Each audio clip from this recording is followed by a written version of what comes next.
Hi friends, and welcome back to the Baseball Card Illustrated channel. I'm Bronko, the PSA 11, and I'm an American Family Field with the Rob Deere. This is the Wall of Honor, but enough about that. Baseball season's about to get underway, and I've got my 40-man roster right here in this box. I'm going to be posting these on eBay on opening day. I'm going to check back in from inside on July 1st to let you know if I made enough money to go to the National. That's right. I need 40 cards to raise $210. You're going to find out if I was successful in that venture. See if I can hit a Easter Sunday home run here. I'm back now in the Baseball Card Illustrated studios, and it's time for me to unveil the 40-man roster that I hope is going to take me to the World Series of Sports Collectibles, the National. Unlike pro baseball teams, I do not get an opportunity to reset my roster, so all this is being posted on opening day. And as you're watching it, what I'm doing is showing you the cards, first of all, and then what they sold for. You'll see the net profit or proceeds from each of these cards that hopefully will lead to $210 in my ticket to the National, which will be in Rosemont, Illinois. So we start with Stan the Man Musial and this 70th anniversary patch card from Topps. Moving on, we've got an Ian Anderson patch, a rookie card patch. And he did not start the season on the big league roster, but we'll see if he can help this team win something. And next we've got Courtney Lee. So they're not all going to be baseball cards. It's probably a 30 baseball card, 10 assorted card, maybe 25 and 15, something like that. So this right here is a 3-card lot, actually, of Trey Turner from Stadium Club. You see the sepia there. There's the regular, and then I've also included the red foil, pulled all those out of various packs of Stadium Club that year. And that was on a trip to Kentucky for winter break, visited the Louisville Slugger Museum, among other things, had a great time there. Here's another lot. These are a couple cards of Mookie Betts when he was a Red Sox. We got the Mojo and a nice Topps Chrome card here of the now current Dodger. Lots of variety here. This one's a Jim Thome All-Star Mystery Finest. It's an All-Star card. And again, all these just kind of random cards that I had sitting around. And I don't know what the quote-unquote book value or comp value is on these. But here's Josh Smith, who made a name for himself in Milwaukee circles one year when the Bucks were playing the Hawks in the playoffs, saying that Milwaukee wasn't a very good town. Well, I don't know about that. Here's a Tony Womack card, and it's not 5 A's, it's just one Tony Womack. I don't know if that's an old price or what that is on there, but here we've got Jose Reyes, a rookie card. I remember back in this era, I was collecting rookie cards of guys like Jose Reyes, and I don't know that it really worked out too well, but maybe it's going to send me to Chicago. Here's Bobby Witt Jr., one of the current players. This is the Stadium Club Power Zone insert set. Here's a card this is a really cool one, actually. I really had no idea that I even had this sitting in a box. This is a Rickey Henderson 1996 Topps Chrome card. That's a pretty cool find. Chrome, obviously, all the rage these days, but back then was just sort of getting started. This is a Cal Ripken Jr. short print. It's an image variation of the Iron Man. Up next, here's a beauty for you. This is not in the best of condition. This is probably a card that would be at least $10 to $15 if it were like a 9 or a 10 range type card. But this has some creasing going on, so that would explain if it sold the price I got on that one. But as they say, every little bit helps. Here's a Vladimir Guerrero Jr. home run winner card, actually. This is from April of 2021, I believe. Let me see if I can find it here. Yeah, I'll show you the back of this. I don't know if any of you have ever tried to win these or have won them, but that's what the back of those looks like. And this one's numbered to I think it's 16. Yeah, 416. So 416 people won with Vladimir Guerrero Jr. that year in April. Up next, Are We Scared Yet? I won't be if I got the $210, and maybe Walker Buehler helped me get there. And that was kind of interesting decisions. Do I go with some people that are going to start the season on the injured list? I don't know if that's going to help me or not. Here's actually a Peyton Manning rookie card. This is from Edge, and it's a first quarter card. For some reason, I have a lot of these of the various quarters of Peyton Manning. And here's not a rookie card of David Ortiz. This is a reprint. It's the Blue Sapphire edition, but still kind of a cool card that I think a lot of people might mistake if they didn't know better for being his rookie of Poppy. Here's a relic card of Stephon Diggs. It's numbered to, is it 299? 299 of the then Vikings wide receiver.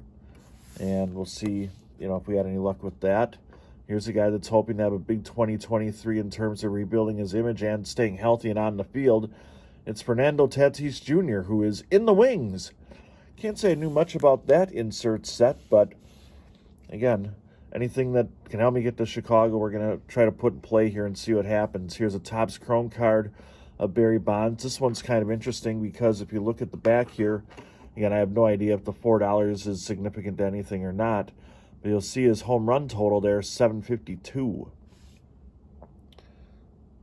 So that's another card that was in this lot. We have a Jeremy Bonderman first Bowman Chrome card, and that's actually an X-Fractor. You can see that one there.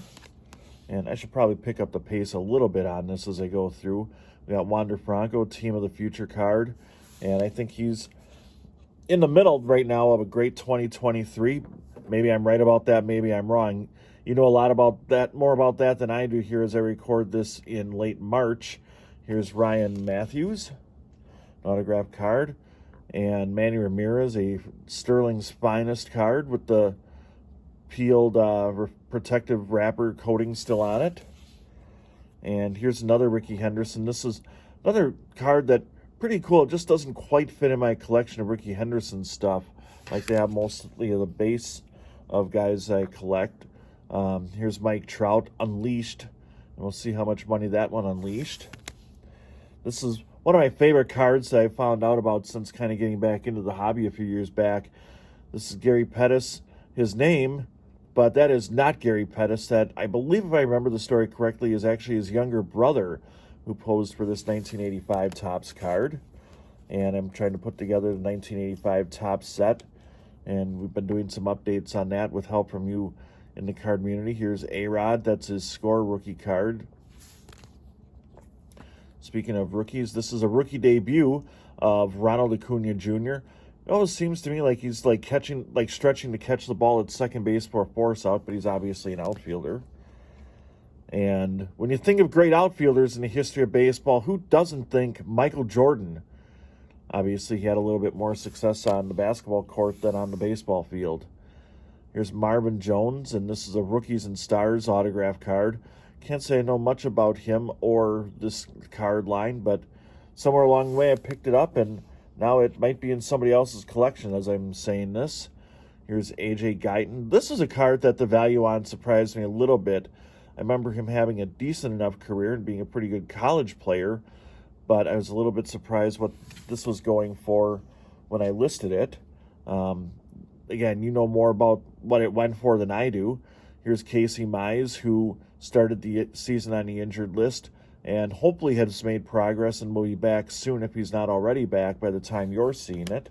That's a nice Topps Finest numbered edition. Here's Tim Duncan, nice rookie card of one of the underappreciated greats in the history of basketball. 5 championships and a winning percentage of over 700 or 70% if you would in his fine career. Here's another one of Michael Jordan along with Harry Carey. Holy cow, look at how much that one went for. I have no idea what it actually went for, I'm just guessing. But here's a nice one of the Crime Dog, Fred McGriff. This one also from that 1996 Topps Chrome series, as is another Hall of Famer, Tom Glavine. So a few of those cards have made their way into my collection somehow through the years, and now they are going to end up in other people's collections. Here's George Brett, a 1986 Topps card. Probably won't fetch a whole lot of money, but it looked like it was in reasonably good shape. And then we've got a 2-card lot of another Hall of Famer, Greg Maddux. That's a 1988 Topps card and a 1993 Topps card of the Hall of Fame pitcher. Figure I'd put a couple Cubs cards together and see. I think I said 94. That's actually 93. And on our final card, and one way or the other, I'm actually going to be going to Chicago for the National. Oh, yeah! Dig it! That's right. It's the Macho Man, Randy Savage, on this legend card. Little heritage action of the former world champion and one of the great wrestlers in the history of the WW, then F, and now obviously E. So that's the 40 cards, or 40 players that made the opening day roster here. All of them were placed on eBay. And now it's time to take a look and see how he did and how things are going to look at the Donald E. Stephens Convention Center later this month. It is now July. We're at American Family Field where, well, you don't see it right now, but the Brewers just swept the Reds. So in the standings, the Brewers are right there, very close, down one game to the Reds, heading into the second half. But we're here to talk a little bit about this and the finances right there. And I'll even show a graphic. So the goal was $210 to send me to the National. I sold 24 of the 40 cards. So that's a record of 24 and 16. That's pretty good. Total sum is $73.72. So a little bit short of the 210, but I'm still going to Chicago, the Windy City. Here I come. We're going to have a whole bunch of fun at the Donald E. Stephens Convention Center. I'd like to thank you for joining us for Flip or Flop. I was about to say Deal or No Deal, not my show. I must be down there running the bases with the kids.